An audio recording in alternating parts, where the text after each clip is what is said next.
MC, make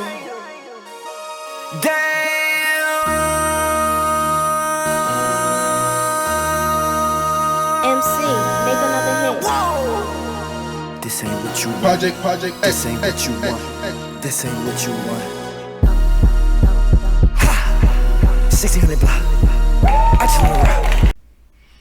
What is up, everybody? Here I am again, your host of my podcast. So there's a lot of sports that has transpired in the past few days that I wanted to get to and wanted to pretty much get off my chest because it's been pretty difficult, especially if you're a fan of the teams that I'm a fan of.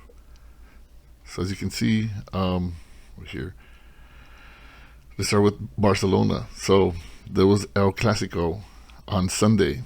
Barcelona has 70 points in the season. Madrid has 78. So even if they win, they're still down 5. I mean, I guess anything could happen, but the chances of them catching them up, not likely, even if they would have won. But they didn't win, which brings me to my first point of them not winning. How they didn't win. Going into that game, I felt they had a pretty good chance. The young guys have been playing good. Yamal is something else. And they seem to be hungry. I thought they played good in Champions League before it fell apart with the red cards, the penalties. But when it was already 1-0, I'm just going to pull up a quick picture here so you guys can see this. Look at that. That was a goal that was not allowed. So it was pretty obvious to me. Most of the angles were blocked from the goalie. You couldn't see from his backside. And then from the camera at the other end, it's at an angle so you can't see how far the ball is in. But we see a clear shot right there of the ball being inside the line. So that's one view. Let's look at another view. See this one? Make it a little bit larger. Here's another view. Clearly looks like it's inside. So yeah, hate to be one of those that, it's the refs, and the refs got us, and we should have won, and should have, could have, would have, and all that stuff. But man, when it's a goal that looks that obvious and you feel it should have counted, it should have counted. There's no other way of putting it. I don't see how there's not the technology to have that replay, goal line replay, or the top view. I didn't see in the replay on the channel that I was watching that they replayed the top view, which VAR, video assistance recording, I don't know what that stands for, where they should have assisted. I think the top view would have shown the ball completely clearing the line. There was that, and then there was that penalty. So can't take it away from Lucas Vazquez. He did a great move. He got past the first defender, and then he pushed the ball forward at the same time that the second defender stuck his leg in there, which was a mistake by the Barcelona defender. But the mistake that he didn't have, he didn't kick him. He did put his leg in front of him, but once Vazquez pushed the ball probably too far from him, because the other Barcelona player got the ball, it looked like he dragged his foot so he could fall. Almost at the same time that he pushed the ball forward with his left, he dragged his right foot. And even what the announcer said, they weren't sure why the ref didn't want to have that reviewed. They didn't want to VAR that penalty call. Yeah, not understanding why they didn't want to review that penalty call. It just seemed shady. And then seeing the calls going after that, ticky-tack calls, if they used their body, it was a foul. But if Madrid used their body on Barcelona, it was not a foul. So I honestly stopped watching it. I didn't see the second half. And it came out, I'm kind of glad I didn't. But seeing that goal, seeing that they don't have the technology or the officiating to know that ball crossed the line, and that should have been 2-0 at that time, Barcelona. Then seeing that not wanting to. I mean, if they would have reviewed the penalty and they still gave it a penalty, I probably wouldn't have felt as annoyed by it. But the fact that the ref didn't even want to review it, he just wanted to make sure that that Madrid got their penalty kicking. So that pretty much sealed their fate of winning, of a chance of catching Madrid for the league title. But it seems for Madrid fans, the league doesn't mean anything when they don't win it. But when they win it, it's a huge accomplishment. At least that's from what I've seen. So Barcelona's struggling. It's not these aren't their years for sure. But even like that, they still gave Madrid a pretty good run. But I would like to say this for other Madrid fans who always flaunt their accomplishments and that three-peat in the Champions League. How many trebles has Madrid won? Or Ronaldo, I guess. How many triple crowns? Which, those of you who probably don't know, I guess, that's winning the league, La Liga, the Spanish Cup, and the Champions League in the same season. How many times has Madrid accomplished that? I'll give you a hint. 0. How many times has Barcelona completed that? Which is almost an impossible task. I think one of the English teams completed it not too long ago. Barcelona did it twice. Messi did it twice. So you go on and hold on to that 3P Champions League, but a treble Ronaldo never got. Madrid to this point has not gotten it. It could change, but they will still be one behind Barcelona, who accomplished that in the 2008-2009 season and the 2014-2015 season. So, Visa Barca. But the Lakers, they lost the first game, kind of what I expected. Pretty much the same. It was the same thing as last year, that playoff game 1. But playoff game 2, it's been a while that I don't feel as this disappointed. I guess you could say heartbroken, but this disappointed, this annoyed, this pissed off with a Laker game. It's been a long time that I haven't felt this mad from a game. Hadn't been this disappointed in a long time. They outplayed the Nuggets for most of the game. Obviously, if you saw not the fourth quarter where they got outscored 32-20, but it was obvious they ran out of gas, especially Anthony Davis. He only took one shot in the fourth quarter, but he looked pretty. I guess he was tired. He ran out of gas. But what bugged me is a couple shots before, there was that ticky-tack foul that gave Jamal Murray two free throws when he tried to dribble around LeBron, and LeBron put his forearm, and they called a foul, but they waved off the shot, and they said it was a foul on the floor. I'm assuming at that time the ref thought that the Lakers had a foul to give, and they were just going to inbound the ball, but turned out that the Lakers did not have a foul to give, and that gave him 2 free throws, and he makes them both, and he reties the game.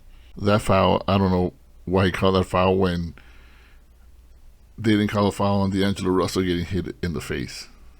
So the officiating, I mean, that's not why they lost, but it seems to always miss calls down the stretch that ends up hurting the Lakers. Not as bad as it did last year, but LeBron, was pissed. But it goes back to the same thing. Blaming the refs and everybody else. It's just a bad look for the Lakers and for Laker fans. It makes it look like they're always blaming the loss on the refs. But this time, they did have a point there. So, and Reggie Miller even said it. At this stage of the game, you can't call, such a ticky-tack call. But it happened. LeBron had the chance to make that three-pointer, and he didn't make it. Jamal Murray makes the game-winning shot. It just seemed like when I saw that shot go in, everything that they did, everything the Lakers did in that game, all the good passing, all the 3-pointers, all the dunks, all the good defense, everything they did in that game completely went to waste. It was all for nothing. It's the reason you outplay another team is so you could win. And the Lakers had no business losing that game. There was no way they should have lost that game. They outplayed them. I get they ran out of gas in the fourth. And yes, they had a 20-point lead, but that was early in the third. And it wasn't, I think that 20-point lead, not sure, but it lasted maybe one possession because KCP hit a three that cut it to 17. Then after that, they went clawing their way back and cut it to 10 going into the fourth quarter. Again, the Lakers had no business losing that game. It was disappointing. I didn't think they had a chance to win the series. I think if they would have stole that one and maybe gone up 2-1 or 3-1, if they surprised them that way, they could have possibly stole that series. But being down 12, at the most they'll win 2 games, and they'll lose in 6. It would be nice if they force a game 7 and put that kind of pressure on the Nuggets, but I don't see that happening. Vanderbilt's coming back, so we'll see about that. Maybe he might help. I don't know.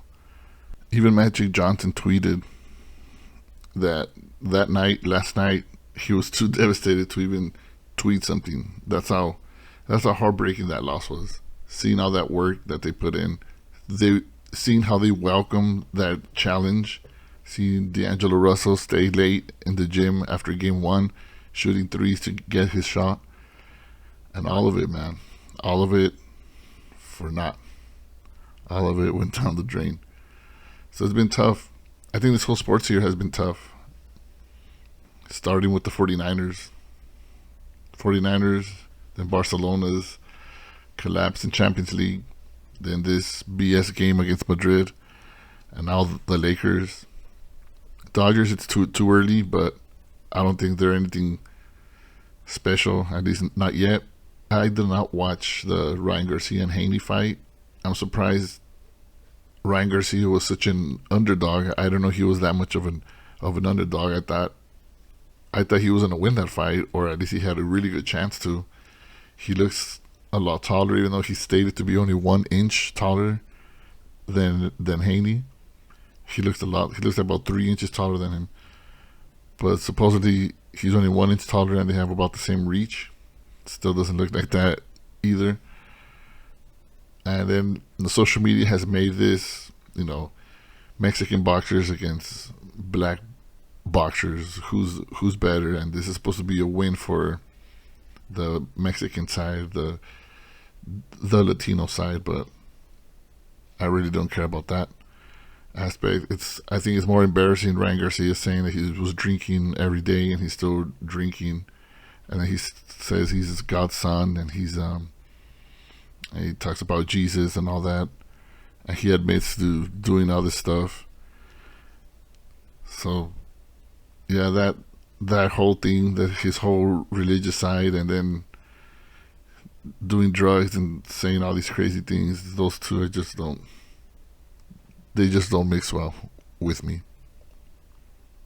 That's all I wanted to get at. I think at this point, as a Lakers fan, the last team that I want to win the NBA Finals is the Boston Celtics. I don't like them. I don't like any team from Boston. But the Denver Nuggets have become so annoying, and they've been embarrassing the Lakers so bad that I think I would probably at this point, maybe I'm still feeling the emotions of losing that way to the Nuggets again, but I think at this point I'd rather the Celtics win the title than the Denver Nuggets. So that's all I got to say about that. I'm still with the same background. I personally didn't think there was much wrong with this background. My living room, and usually my cats laying down there, walking around. They're like part of the podcast. Maybe eventually I'll have a different setup, a better setup than this. Someone did mention that to me about perhaps trying to get a better setup, as in a background. But right now, I just kept this one with just sports. I know there's a lot going on, a lot to talk about. We have a former president on criminal trial for the first time. Either way you put it, whether you believe it or not, whether you think it's not a big deal, the lie or the crime he committed is still a really bad look for this country, I think. But do you not hold someone accountable because of that? I think you still have to. I think that's why there's a justice system. But this one's not about politics here. So stay tuned. I'll try to have something else out here on Friday. This has been it for the sports one. Go Lakers. We'll see what happens. All right, thanks for everyone for listening. Peace.